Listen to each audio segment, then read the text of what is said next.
pag-uusapan natin itong sinabi ng ating Pangulong Bongbong Marcos. Siguradong sasama na naman yung loob ni Sara. Ano niya kasi Mr. Maravillas yung sinabi ngayon? Sabi ng ating Pangulo, 20 bigas is here to stay. Tuloy-tuloy ang pagbibenta ng 20 pesos na bigas. Talagang sasama yung loob ni Sara Duterte kasi galit siya sa murang bigas.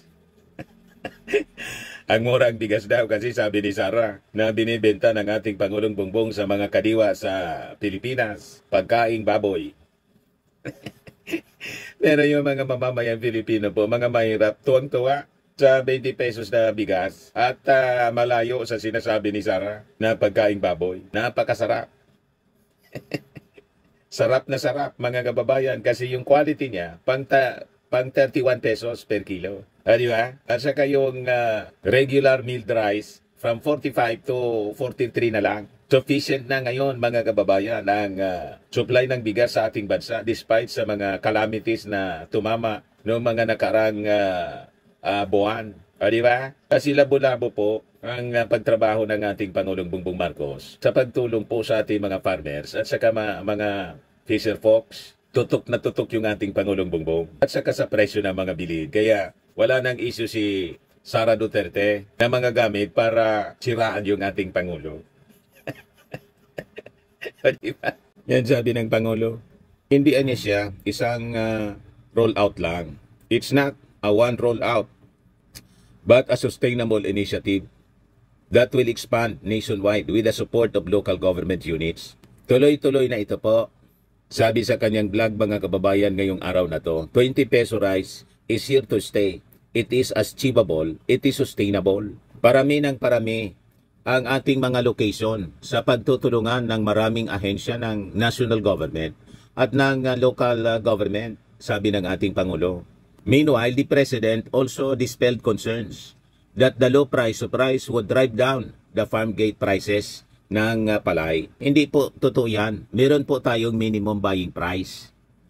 Citing current rate set by the National Food Authority na 18 pesos per kilo para sa wet palay and 19 pesos to 23 pesos para sa dried palay. Sabi ng ating Pangulo, kahit ano pa ang maging presyo ng bigas, hindi po bababa dito ang pagbibili ng National Food Authority sa palay mula sa ating mga magsasaka. So kailangan lang po yung ating mga magsasaka, pag nag-ani po kayo, immediately coordinate sa National Food Authority para mahakot nila papuntang mga bodega, bilhin sa inyo mismo. And I think may mga trucks na namimili mismo, direkta sa ating mga magsasaka sa mga sakahan nila mismo. Tulad ng nung panahon, talagang nag-iikot po yung mga trucks ng National Food Authority, pumupunta mismo sa mga barangay para mamili ng palay. Hindi na yung mga farmers pa yung dadala at pahirapan. Walang ganong sistema ngayon, mga kababayan, kasi maigpit yung bili ng ating Pangulong Bongbong Marcos. Tumulong sa ating mga magsasaka sa pagbibili nila,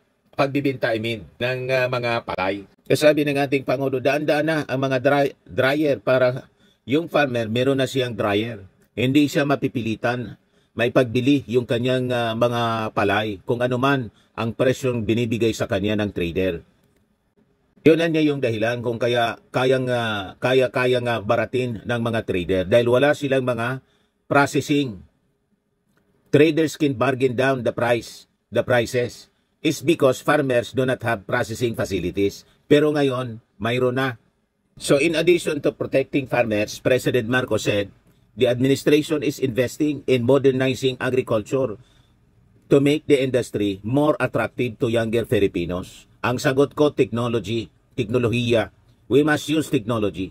Sabi po niya, lalo na niya ngayon na panahon ng climate change, talagang apektado ang sigla ng ating lupain. Now is the time of climate change where the health of our soil is really affected, paliwanag ng ating Pangulo. Masahan, supply at masustansyang pagkain. Yan ang magiging ani ng isang matibay na sistemang agrikultura, sabi ng ating Pangulo. Titiyakin niya natin ng ating pamahalaan, ang inyong pamahalaan, ang maayos na patakbo o pagtakbo para sagana sa pagkain ang pagkainan ng bawat mamamayang Pilipino.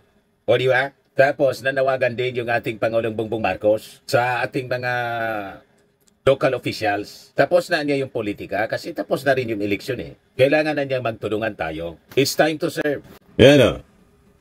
Tapos na niya ang malaking tapos na po ang bahagi ng politika. Sabi ng ating Pangulo. Serbisyo publika ang haharapin ninyo ngayon. At malaking bahagian niya ang local government units o LGU sa paghatid namin ng serbisyo sa taong bayan. Lalo na dito sa Benting Bigas, meron na program. Yan po, ang ating Pangulo pinagkakaguluhan. O, di ba?